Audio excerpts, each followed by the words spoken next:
Thank you so much.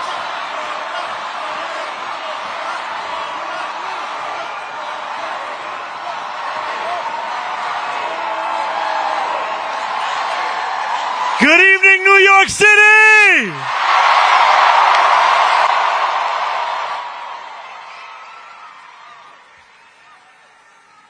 How are we all doing?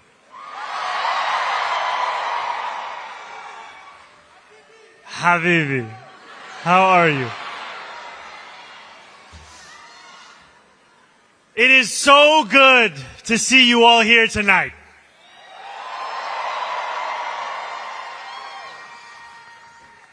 Now, as you know, a politician is only as good as the team around them.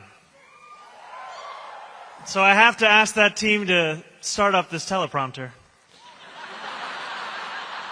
Because right now, it's off the top of the dome.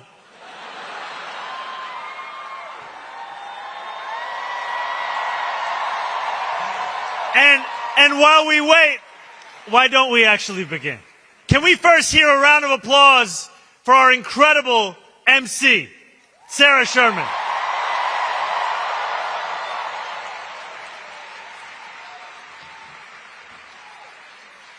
Can we hear it for the elected officials, the labor leaders, and the New Yorkers who have joined us this evening?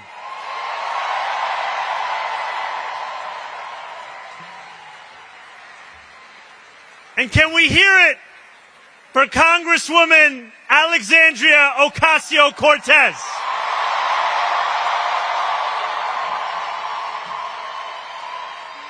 Yeah, we're good. You know,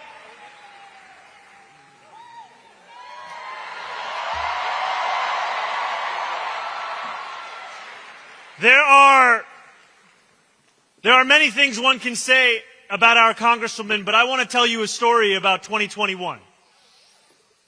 When we went on a 15-day hunger strike and won $450 million in debt relief for working-class taxi drivers, the Congresswoman was there with us on that picket line. She was there with us on the phone after everyone else had gone home. And she was there with us again in the primary of this election. And that's because she's there for working people. And now we are just getting started. And let's please make some noise for Senator Bernie Sanders.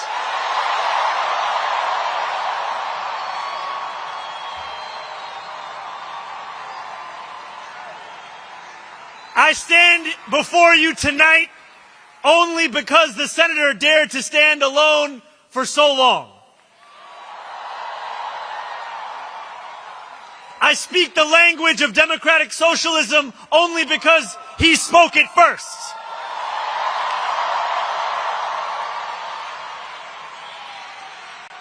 And when I ran for state assembly almost 6 years ago to the day, it was at Bernie's rally in Queensbridge Park where I led our first canvass. Signing people up for our email lists, asking them for $5 or $10, and encouraging them to believe that the politics of not me, us applied to our state government just as much as our national one. When we win on November 4th,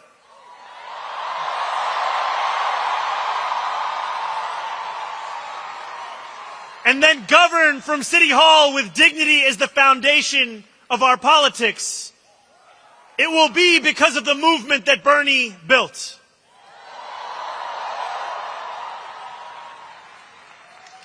I stand before you tonight as the nominee of a Democratic Party reinvigorated in its pursuit of making government work for everyone, not just the wealthy and the well-connected.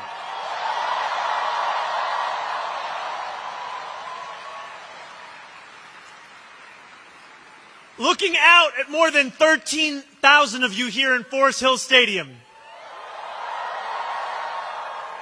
it is tempting to believe that this moment was always destined. Yet when we launched this campaign on October 23rd, 1 year and 3 days ago, there was not a single television camera there to cover it. When we launched this campaign 1 year and 3 days ago, my name was a statistical anomaly in every poll. 4 months later, as recently as this February, our support had reached the eye-watering heights of 1%. We were tied with noted candidate, someone else. I always knew we could beat him. When we launched this campaign 1 year and 3 days ago, the political world did not pay it much attention because we were looking to build a movement that reflected the city as it actually is, not just the one that political consultants think exists on a spreadsheet.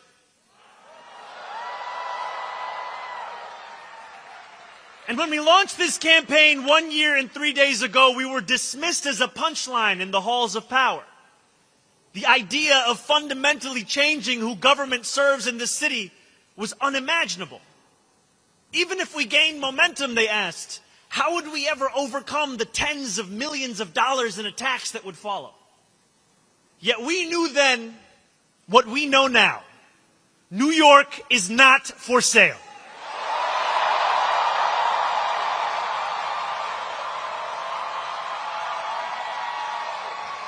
As young people showed up in record numbers, as immigrants saw themselves in the politics of their city, as seniors, once skeptical, dared to dream again,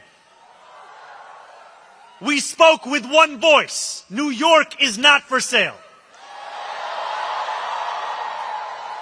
And now, as we stand on the precipice of taking this city back from corrupt politicians and the billionaires that fund them, let our words ring out so loud tonight that Andrew Cuomo can hear them in his $8,000 a month apartment.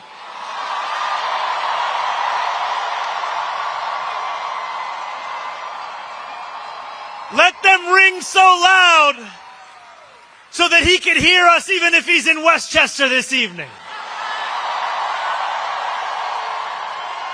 Let them ring so loud that his puppet master in the White House hears us.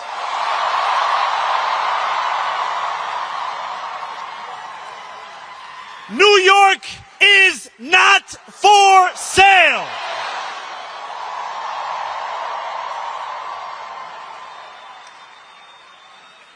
"13 days after we announced our candidacy, Donald Trump won the presidency once again. The Bronx and Queens saw some of the largest shifts to the right of any counties in our country. No matter what article you read or channel you turned to, the story seemed to be the same. Our city was headed to the right. Obituaries were written about Democrats' abilities to reach Asian voters, young voters, male voters. Again and again we were told that if we had any hope of beating the Republican Party, it would only be by becoming the Republican Party. Andrew Cuomo himself said that we had lost not because we had failed to speak to the needs of working class Americans, but because we had spent too much time talking about bathrooms and sports teams.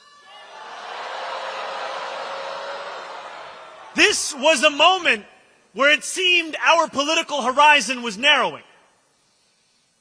And in this moment, New York, you had a choice to retreat or to fight.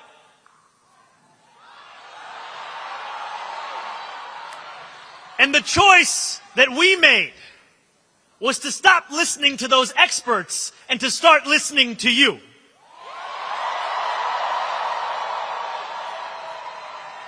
We went to two of the places that saw the biggest swings to the right, Fordham Road and Hillside Avenue. These New Yorkers were far from the caricature of Trump voters. They told us they supported Donald Trump because they felt disconnected from a Democratic Party that had grown comfortable with mediocrity and gave its time only to those who gave millions. They told us that they felt abandoned by a party beholden to corporations, which asked them for their votes after telling them only what it was against, rather than presenting a vision of what it was for. They told us they didn't believe in a system anymore that did not even pretend to offer solutions to the defining challenge of their lives, the cost of living crisis. Rent was too expensive.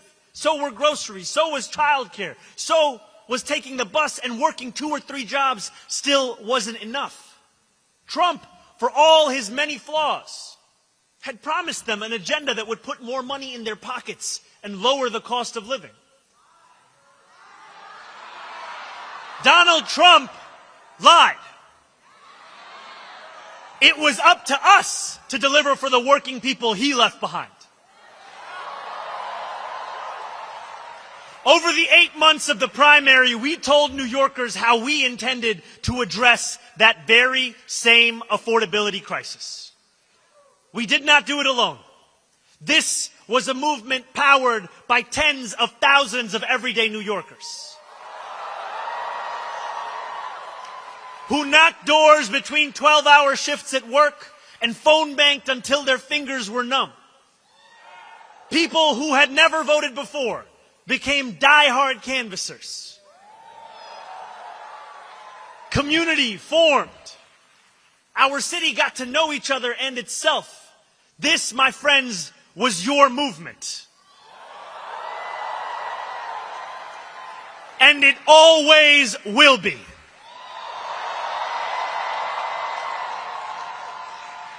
As the snow melted and the frost thawed, this campaign began to grow faster than anyone ever imagined possible.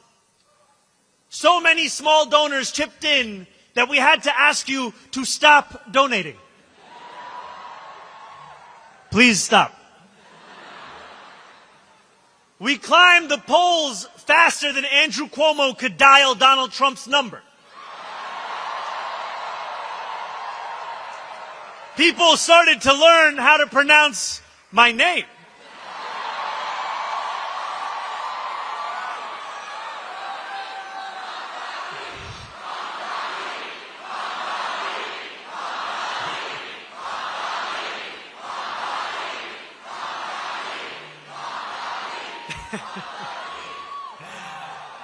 And the billionaires got scared.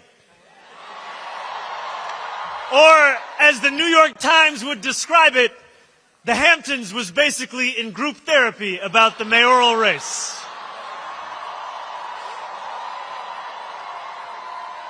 Andrew Cuomo and his corporate cronies did everything they could to make this campaign one of fear and one of smallness.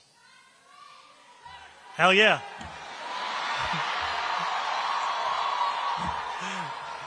Obviously.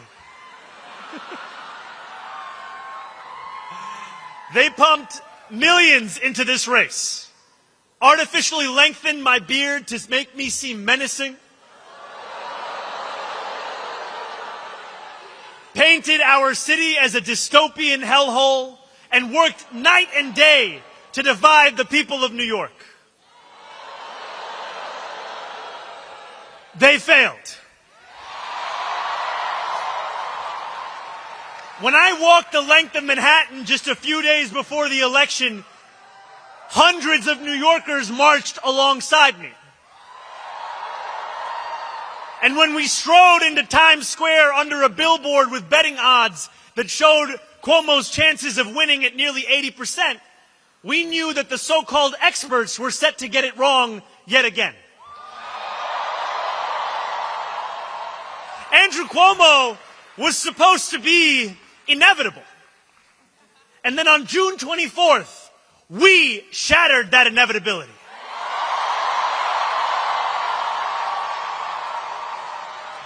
We won by 13%. With the most votes in any citywide primary in New York City history.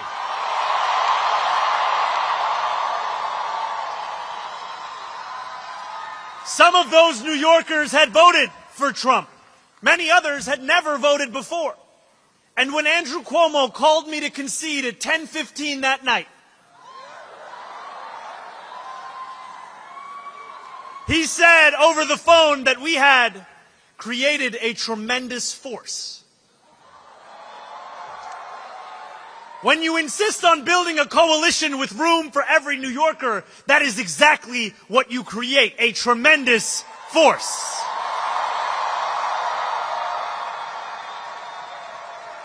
That force has only grown over these past 4 months.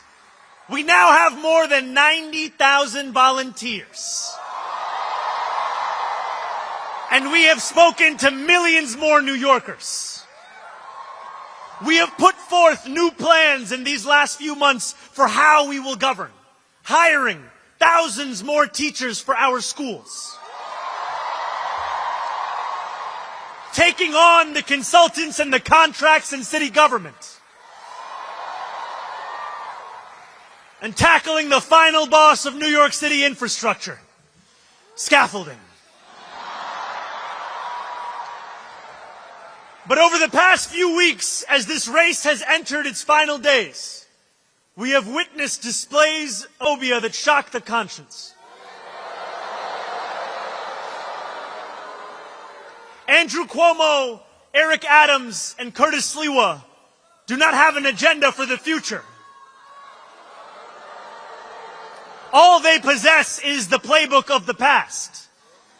They have sought to make this election a referendum not on the affordability crisis that consumes New Yorkers' lives, but on the faith I belong to and the hatred they seek to normalize. We spent months working to convince the world that New Yorkers have a right to afford this city that we all love. Now, we are being forced to defend the idea that a Muslim is even allowed to lead it. These same big money donors and disgraced politicians have sought to rob us of our ambition because they do not think that you deserve the beauty of a dignified life. And time and again they have encouraged you to imagine less because they know that a reimagined New York hurts their bottom line. I believe that this city is like the universe, constantly expanding. We deserve a city government as ambitious as the working New Yorkers who make it the greatest city in the world. We cannot wait for someone else to deliver it. We are not afforded the luxury of waiting, because too often to wait is to trust those who delivered us to this point. On November 4th, we will set the course of our city back in the direction it belongs. And in doing so, we will answer a question that our nation has wrestled with from the dawn of our founding. Who is allowed to be free? There are some who hear that question and they know the answer without hesitation. They are the oligarchs who have accumulated vast wealth off those who labor from before the light breaks the horizon until long after color has drained from the sky. These are the robber barons of America, and they believe their money affords them a larger say than the rest of us. I am not just talking about the Bill Ackmans and Ken Langones of the world. I speak of people whose names you are not familiar with, who have no qualms about contributing more to super PACs than we would ever tax them, and who celebrate when those PACs flood our airwaves with commercials that plaster the words "global jihad" over my face.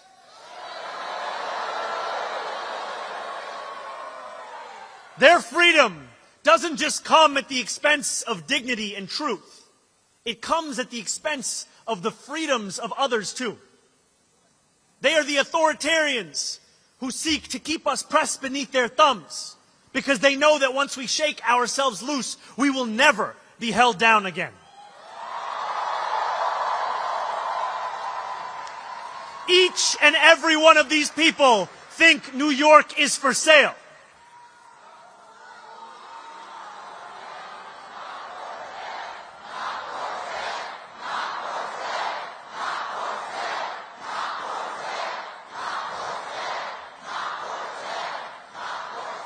For too long, my friends, freedom has belonged only to those who can afford to buy it.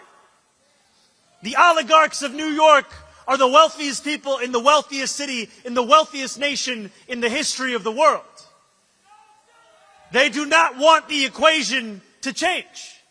They will do everything they can to prevent their grip from weakening. The truth is as simple as it is non-negotiable. We are all allowed freedom.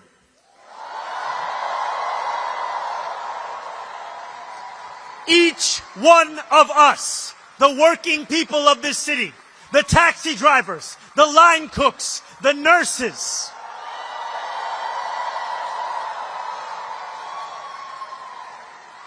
all those seeking lives of grace, not greed, we all get to be free. And on November 4th, thanks to the hard work of more than 90,000 volunteers across every corner of this city, that is exactly what we will tell the world. Because while Donald Trump's billionaire donors think that they have the money to buy this election, we have a movement of the masses. And we are a movement that is not afraid of what we believe. And we've believed it for quite some time. Those who worry about what this movement may look like on January 1st are the ones who worried on October 23rd what it may look like tonight. But our purpose has not changed, and neither have our promises. As I said on the evening I announced, the job of government is to actually make our lives better. And in the exact words I said on October 23rd, here is what we stand for, my friends. We are going to freeze the rent for more than 2 million rent-stabilized tenants and use every resource at our disposal to build housing for everyone who needs it. We are going to eliminate the fare on every single bus line and make what are currently the slowest buses in the nation move around this city with ease.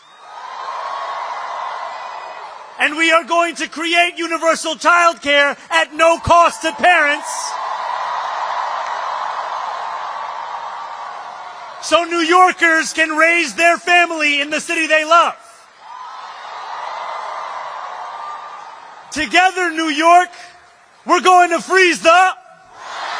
Together, New York, we're going to make buses fast and. Together, New York, we're going to deliver universal. We will make our city one where every person who calls it home can live a dignified life. No New Yorker should ever be priced out of anything they need to survive. And we believed then, we believe today, we will believe tomorrow that it is government's job to deliver that dignity. Dignity, my friends, is another way of saying freedom.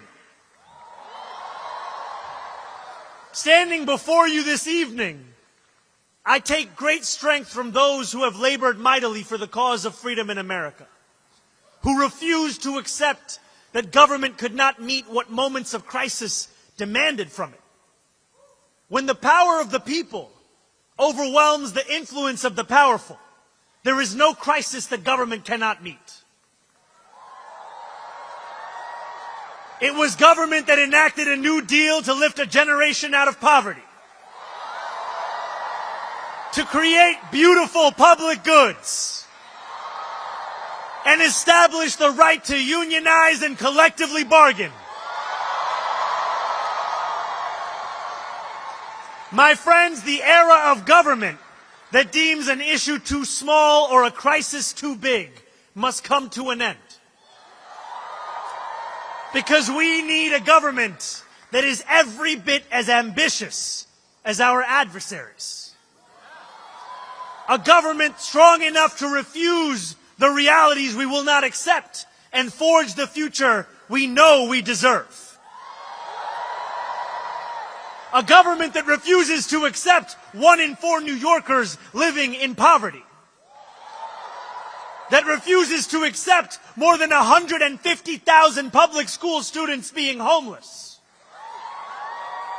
That refuses to accept that 2 union salaries are not enough to put down a mortgage in this city. And a government that refuses to accept you being priced out of the very city you helped to build every single day. Time and again, our nation has teetered on the precipice of hopelessness. Now is one of those times.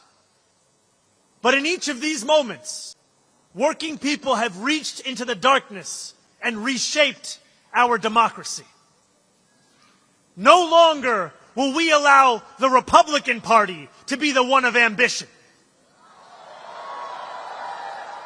No longer will we have to open a history book to read about Democrats leading with big ideas. My friends, the world is changing. It's not a question of whether that change will come. It's a question of who will change it. We have an opportunity before us that few have ever received and even fewer have seized. It's the opportunity to show the world what it means to win freedom. It is the opportunity to live up to the legacy left by those who came before. We do not get to determine the scale of a crisis. Our choice is how we respond. Let us win a city hall that works for those straining to buy groceries, not those straining to buy our democracy.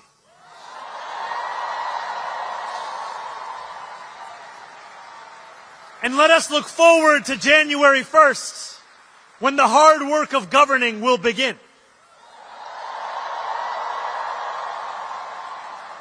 Those in power would like to describe our policy commitments as if they are illusions that will evaporate as soon as we approach City Hall. Let us show them instead that they are invocations of the future that we will win.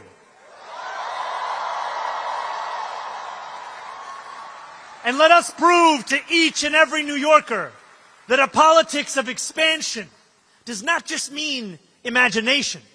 It insists upon fulfillment. We can make City Hall a place where New Yorkers come to expect the future, not just failure. But we are not there yet. Just as Andrew Cuomo's victory in the primary was thought to be inevitable, the same narrative has started to form around us today.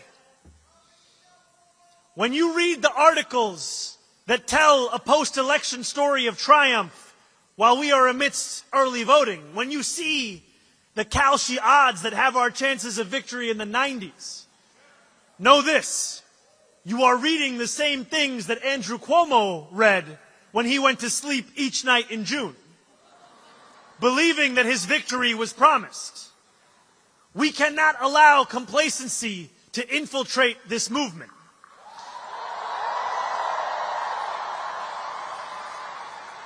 So over these 9 final days, I ask for only one thing from each of you: more.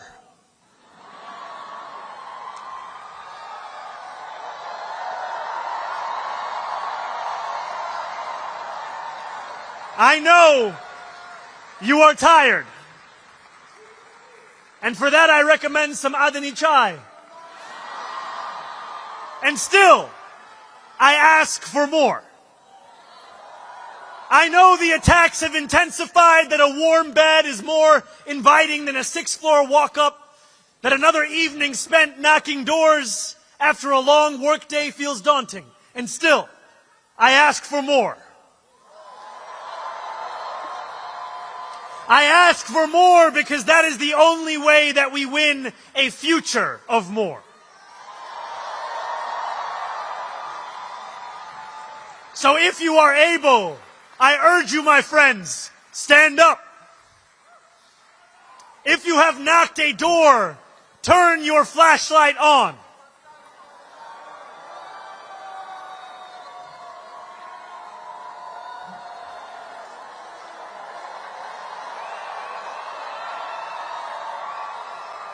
If you will knock a door, turn your flashlight on. If you have more to give, turn your flashlight on.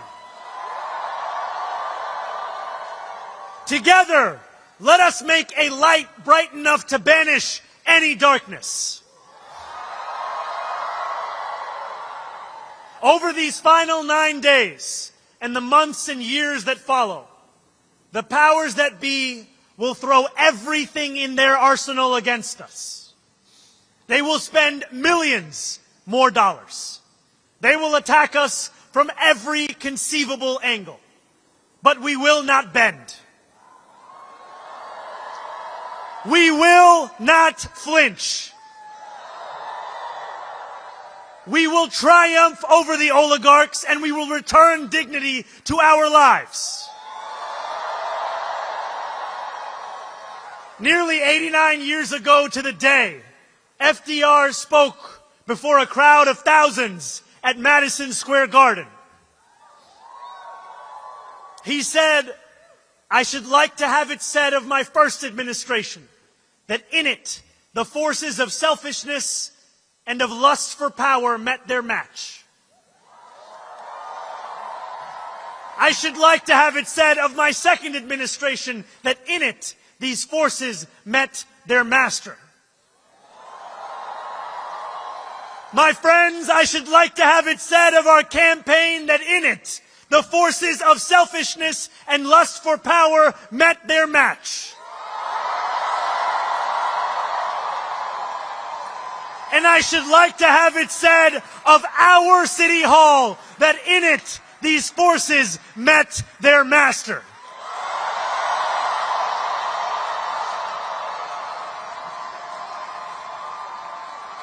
New York, our work has only just begun.